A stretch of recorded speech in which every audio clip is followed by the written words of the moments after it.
गोदाम में मिले छोटे कुआं को मिली नई जिंदगी। एक दिन छोटू भैया जब गोदाम में काम कर रहे थे तो अचानक उन्हें एक दर्द भरी आवाज सुनाई दी। जब उन्होंने ध्यान से देखा तो पाया कि एक नन्हा सा कुआं मुर्गा अंडों के नीचे दबा हुआ तड़प रहा था। छोटू भैया ने फौरन अंडों को हटाया और जैसे ही छोटा कुआं आजाद हुआ उसकी चीखें बंद हो गईं।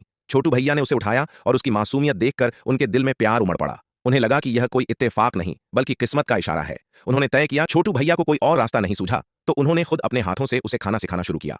मगर डर के मारे छोटा कुआं उनके हाथों में ही छिप जाता। धीरे धीरे प्यार और धैर्य से छोटू भैया ने उसे खाना खाना सिखाया। कुछ दिनों बाद छोटा कुआं खुद से खाने लगा, जिससे छोटू भैया को बड़ी राहत मिली।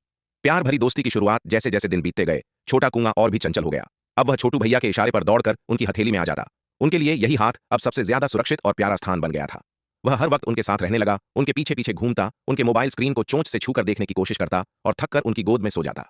छोटू भैया भी इस छोटे से नटखट दोस्त से बहुत प्यार करने लगे थे।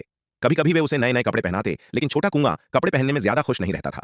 बचपन से जवानी तक का सफर समय के साथ छोटा कुआं बड़ा होता गया। उसकी चमकदार पंख निकल आए और वह एक खूबसूरत मुर्गा बन गया। लेकिन उसका स्वभाव वही बचपन वाला ही रहा। वह अब भी छोटू भैया के पीछे पीछे भागता, उनके इशारे पर तुरंत आ जाता और उनके साथ खेलने में खूब मजा करता। वे कभी कभी साथ में पकड़म पकड़ाई भी खेलते। छोटू भैया आगे दौड़ते और कुआं पीछे पीछे भागता। स्वच्छता पसंद मुर्गा और मॉडल जैसी चाल, छोटा कुआं एक बेहद साफ सुथरा मुर्गा था।